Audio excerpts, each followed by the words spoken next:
ayinza okwewangulira olugendo olusasulidwa paka Morocco. Gagayowe tu Morocco ne Uganda Cranes wamu ne MTN nga tuli wamu faya waffe tayimirizika. MTN elungamizibwa Uganda Communications Commission.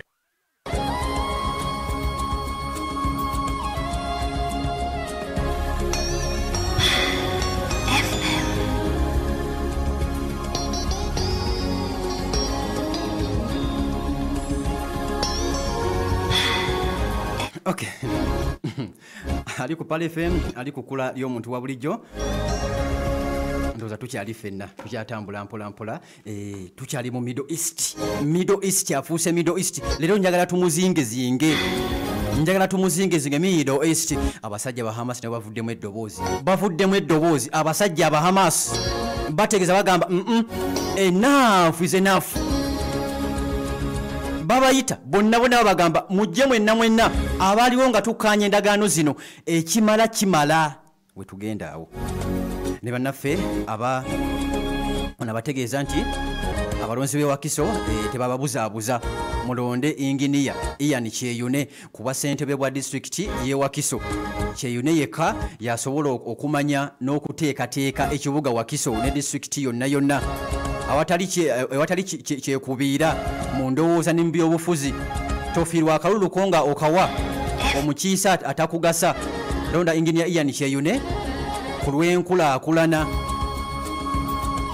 era n'omukozi owaddala Ian Kyeyune wa Wakiso.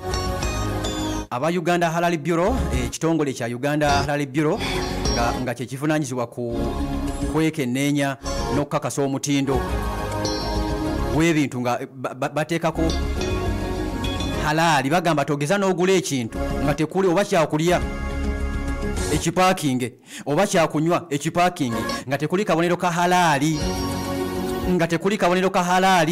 Bayita ba kampuni mwenna babagamba namwe mugende ku halali babaweeka n'akabonero kamwe mwewandiise. Tusange bakolodi Kampala ku Sir Apollo Kaggwa Road wano weetandikira awo ku Bakery Plot 2 Dairy Gardens we tusange waffe aba Halal Bureau. Jangu wandise kampani yo parking ebyokulya n'ebyokunywa. Kozesa ebikakasiddwa nti biri halali ng'okebera akabonero akaliko ka Uganda Halal Bureau akeetooloovu nga munda mulimu ekigambo halali mu Luwarabu. Kuba kusimuzira 758 52 00 11 bannaffe aba Halal Bureau.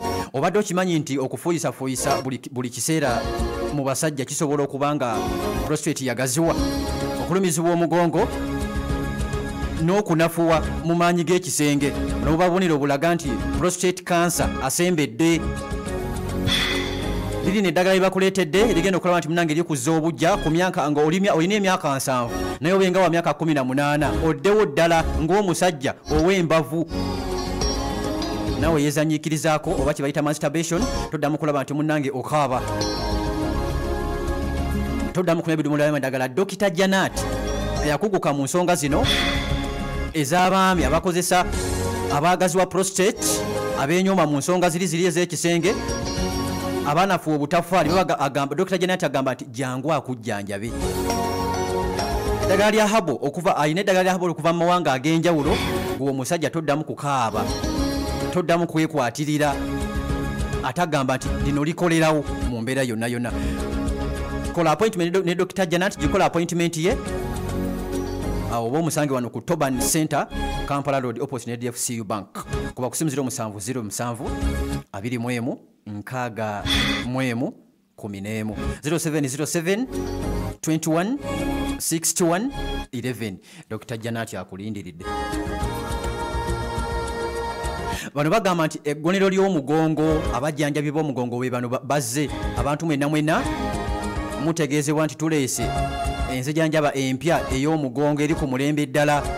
Abalwadde b'omugongo mwenna oba amagumba gakyuka, abalina discs nga gaseeseetuka, mujje tubajjanjabe muwonere ddala omugongo ku ssente ate ntono ddala. Tujjanjaba n'okusannyalala omugejjo, ekiwanga, ebigere nga bizimba, ebigere nga bikuma omuliro oba amagulu gakuluma. oba amagulu nga gaggwamu amaanyi. Tukola therapy treatment, massage, home care treatment nga tujjanjabira waka. Otukubira esimu ne tujja wakawo ne tukujjanjaba. Omulwadde jangu tukujjanjabe onere ddala.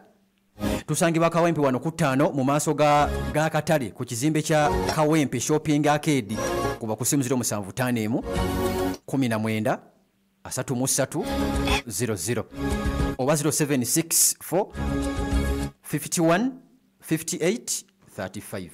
Bano bawonya mugongo. She Family Hardware bano bali Wakiso esangibwa ku kkubo erigenda ku headquarters za Wakiso district opposite ne Masjid Nuru. Batunda buli kika ky'ebizimbisibwa kyonna ebya plumbing, okusuubuza seminti mu bika ebyenjawulo, emisumaali, zitanka, mitayimbwa, sengenge, amataala. Osobola okugulawo nabo account n'oteekako ssente paka w'otuukiriza ekirooto kyo. Bakubire ku simu 0789 9 74 55 54 oba 0700 34 34 54. Banafa ba She Family Hardware bali awo side ze Wakiso. Banafa ba Wema Home of Interior Concepts bakafulumu ku designinga projects. Tukola gapsam ceiling, tukola TV unit C. Bono TV wezitula mu kisenge Madiro kyategeeza. TU designing salon, tu designinga amafumbiro, tu designinga amaka, tu designinga office, tu designinga compound, tukuba plani za mayumba, tukola renovation. Tusange wane Wakiso Galuleeba Plaza kuba Wakiso nga mutami business za mwengaza akabinyo. Kuba ku simu 0701 89 31 12 oba 0786 68 39 80. Bebanafa ba Wema Home of Interior Concept. Abamodus Management walayo nasembayo. Abamodus Management Services Limited abasangibwa ebukoto ku Kamure building opposite ne Bukoto White Flats. Beboka abazokola matimunangi bakujjako stress yabapangisa okoyo okwegoba n'abapangisa. Olina ekizimbe oba apartment oba akedi betofaayo tuwe sente tetukolegwa kusoloza otuleyo nga kiboosire weesube mu katebe enganze wano wendi okwebukubi simu abamudus mumpe ku sente bakuwe gwenga wazimbe ennyumba yo leka bakubangize tobonaabona wamala bakuwa sente zo mu bwangu ddala. Bakubire ku simu zino wammanga 0759 73 05 9 oba 0778 51 25 53. Bebanafa Abamudus Management Services Limited. Tugenze mbasajja Bahamas. Omuhamas atamye. Omuhamas agambye enough is enough. Ekimala walinga omusajja omuyirani naye yakagambe ekimala mwena bannafuusi ngenda kubalabisa wakati nga omusajja omuhuthi munda mu ggwanga erya Yemen alabudde abasajja abasaudi abagamba ne gavumenti yamwe mwebereremu alabudde aba UAE United Arab Emirates n'omuhamas naye aboggodde eddoboozi wogenda munda mu ggwanga erya Lebanon mu basajja aba Hezbollah nabo bategeeza bagamba naffe ekimala nakugamba we bakola ceasefire bana abantu aba Lebanon n'aba Hamas mu Palestine okuva we bakola ceasefire era nekugamba nti emundu we naddamu netokota kasitaba omuhamas naddamu n'asitula emundu nagamba ekigambo nti ekimala nga bwakyogedde Sematala ayinza okutandikirawo.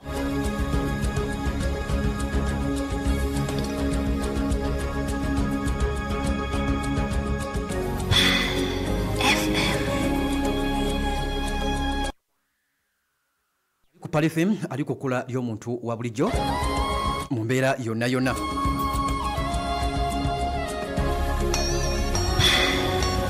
kakati no omuhamasa avuddeyo agamba nti ceasefire cannot move forward while Israel continues its violations of the agreement. Tetusobola kutuula ceasefire tusobola kugenda mu maaso gye twalagaana gye twakkaanyako omukono gye twassaako emikono gye twalagaana ffenna ne Trump pulezidenti w'eggwanga ery'Amerika nga waali sebo Trump waliwo ne twesuubiza obutaddamu kwerumba twasala ne layini yero layini zitwazikuba nga Israel talina kusukkawo nange sirina kusukkawo ne tukkaanya ne Israel akwata amajege agajjemu Israel negamba nedda ngenda gajjamu paka wano sijja kusukka wano nga nyingira Gaza nti ye ne tukkaanya yasukkawo bakwate lukyakulanyisa bakizeeyo abasirikale babajjemba batwali teri muntu addamu kulumba munne ne tukkaanya tusayininga nti ye twebale thank you so much mwawukanye ku ndagaano endagaano mugivuddeko Hamas egamba tugenze okugattagattamu nti Israel yawukanye ku ndagaano okuva mu Okitoba we twatandika zino entalo ng'ennaku z'omwezi 7 okuva mu Okitoba nga 7 ceasefire ze tuze tukola zonna emirundi 738 Israel yawukanye ku ndagaano ekimala temutunenya fala talumanna illa nafsak tonenya nenya mwoyo gwo Hamas yegamba ebigambo ebyo babayita babagamba basirikale yonna gye muli aba Hamas abagenda mu holiday wakati nga muli mu mpuku wansi Hussam Badran ono Hamas official abayise bunambiro nnyo n'agamba Israel mujje bannange mukole ebikolwa bino ng'abaana tebannaba kuteebwa Israel mwesootinge ng'obaana tebannaba kuteebwa kubanga ba-alayi ba Hamas ba-alayi ba Palestine abasajja aba Irani n'abasajja aba Houthi bali active ate nabo si bangu mwandyebeereddemu ng'obudde bukyali ne muddayo ku nnono yammwe ne muddayo ku bye mwakusayininga obwana bugenda kufuuka buzibu obwana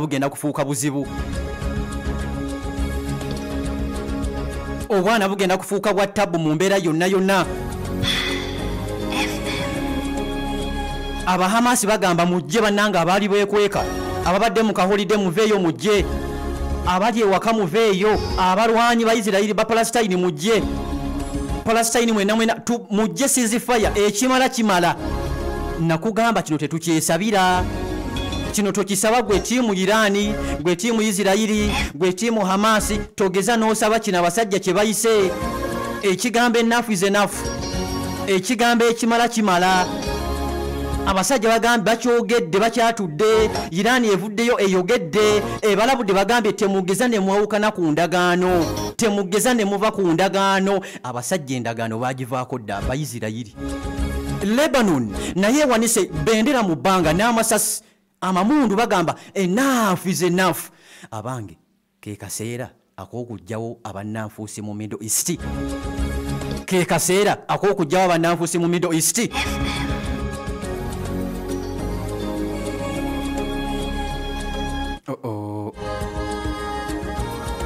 embeera nga bwetambula akaseera bagamba nti batukubidde ebbanga ddene mutukubidde ebbanga libadde ddene nnyo Omuyirani awoninga abagamba mukoze ceasefire naye temugeza ne mujawukanako yakyogera n'abagamba yenna nawe kana ku ceasefire naffe tujja kujja Iran Ayatollah Ali Khamenei abasajja aba Palestine bavuddeyo bagambye taato Omuyirani munywanyi waffe mukwano gwaffe batukoze bubi ceasefire bajawukanyeeko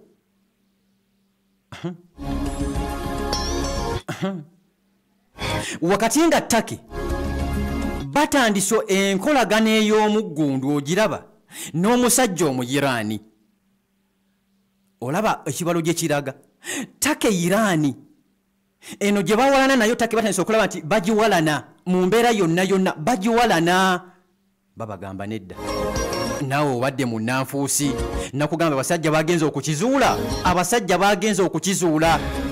b'Amerika n'abasajja mpuliza Abaisirayiri bagenze okukizuula mu mbeera yonna nga bagamba tukitegedde kumbe bulijjo naawe oli munnanfuusi Turkey bulijjo naawe oli munnanfuusi mbadde sikimanyi tubadde tetukimanyi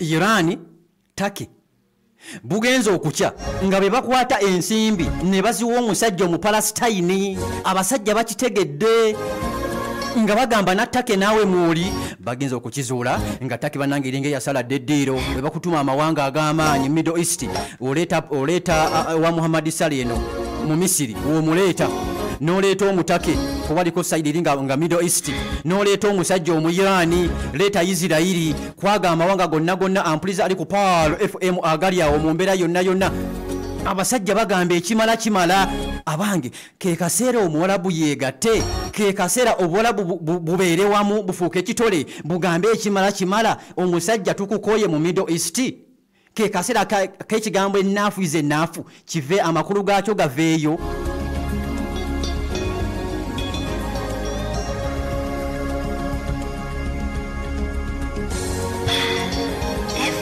Allah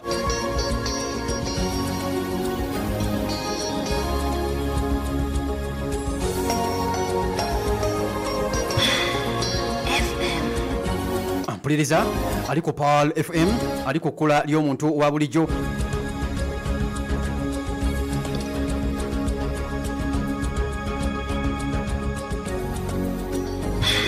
mu mbeera yonna abasajja bagamba ekimala bano mwe muli abannanfuusi mu Middle East Iran bagamba mujje tugenda kubasanguza mwenna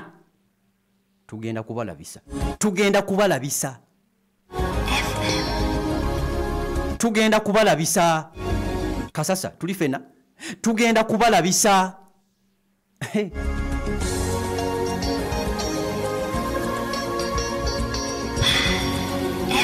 UAE naye etandise ogamba nange mumpe ebyange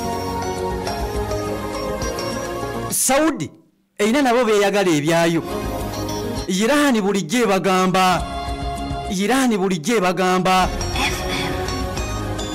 mu mbeera yonna nakugamba omuwalabu lwanakeera ku makya n'agamba ekigambo enough is enough kiriza nkutegeeze nti buwalabu we beegatta Amerika talaba gyayise buwalabu Middle East ne bassa kimu ne babeera kitole Amerika tetulaba na gyayita tulaba nti ye super power bano abasajja balina amaanyi aba Middle East wabula beeyawudde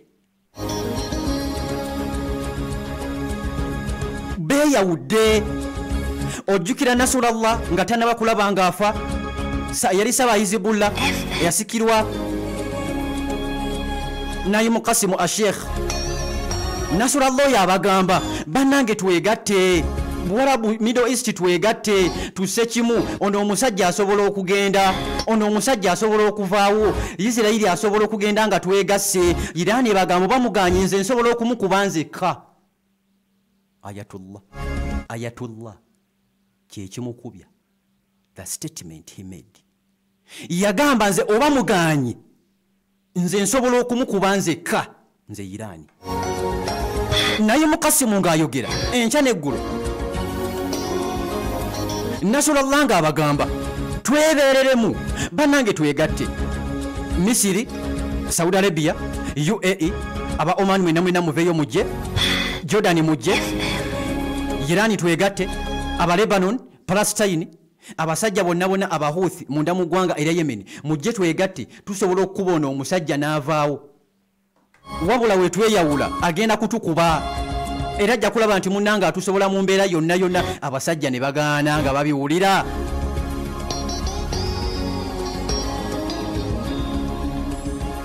paka Ayatullah we yagamba ekimala Ayatullah alengera ati katono omusajja ekirooto kye kujjako Middle East agiteeke mu nkwawa agifuga agikulembera agitwale Ayatullah Ali Khamenei ow'eggwanga erya Iran kye yakola kwe kutandikawo buno obubinja owulira abahamasi n'owulira abayizibullah natandika okubuyambako obumu yabusangawo n'owulira abasajja abahuthi munda mu ggwanga erya Yemeni abakasam brigade n'obawulira bonna ng'ono omusajja ekibala akirabye nti ono omukulu agenda kulaba tuuka akadde yeewaggule agala otwala Middle East yonna Nasrallah ng'akyali mulaba bategeeza abagamba twegatte bannange tukube nkiddamu nkigamba nti ono omusajja we yeegatta ono omusajja we yeegatta Middle East ne yeegatta Buwarabu ne bagamba Isirairi Amerika ekimala tebaddamu kunyega kigambo neki wabula obunnanfuusi naye Mukasimu abagamba bantu mmwe wanda yebakolamu ne khutuba namba ani Nasrallah khutuba namba abasomera aya Mungu ziyateeka mu Qur'ani watasimu bihablillahi jami'an wala tafarraqu twekwate ku muguwa gwa Allah gumu tetwawukana tubeere wa Allah agamba ki wano bannange twewula bweyawuzi omusajja atutwala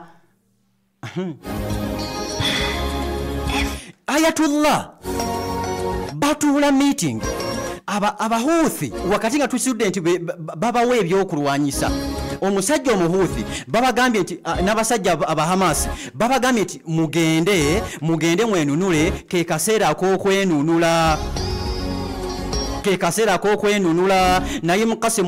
naye Mukasimu Sheikh munda mu ggwanga era Lebanon abagamba naffe tuli stede eno Hamas bali stede eri abasajja abahuthi nabo bali stede eri Iran eri stede eri musaidi zaayo bagamba bannange tusobola yes we can tubasobola bano fa in qataluukum babasomera aya we babatta faqtuluhum mubatte omusajja bagamba aya mugiwulidde nti ye tugiwulidde basirikale aya mugiwulidde evaawa nti mu Qur'ani wanika ekitambala waggulu wanika emundu yo waggulu tukwate ekkubo omuyisirayiri tugambe nti enaafu is enaafu ekigamba mpuliza kyayogeddwa bagamba oba oli omusajja aganye baliyo babaganye ffe tusobola okukikola abahuthi gye muli mu Yemen tusobola okukikola abalebani tusobola okukikola ceasefire bajawukanako abasajja bannanfuusi ffe eno munda mu ggwanga erya Palestine abahamasi naffe tukisobola Iran ajja kutuyambako remember Iran mukwano gwa musajja mu Russia Iran mukwano gwa musajja mu China Iran mukwano gwa musajja mu North Korea Kim Jong Un Iran mukwano gwa musajja mu Yindi what are you ali ku Pale FM abasajja babasobola Saudi giteeke wabbali Jordan iteeke eri Misiri teeka wali baganye kale buno obubinja nga ne Iran mweri Iran ina ba alayi baayo Iraka yagamba nange ndi ready okulaba nti mbeyungako mu mbeera yonna abe Syria nabo soko bateeke wabbali bakyayina entalo zaabwe balina ebizibu byabwe mu mbeera yonna abange abasajja basobola okubakuba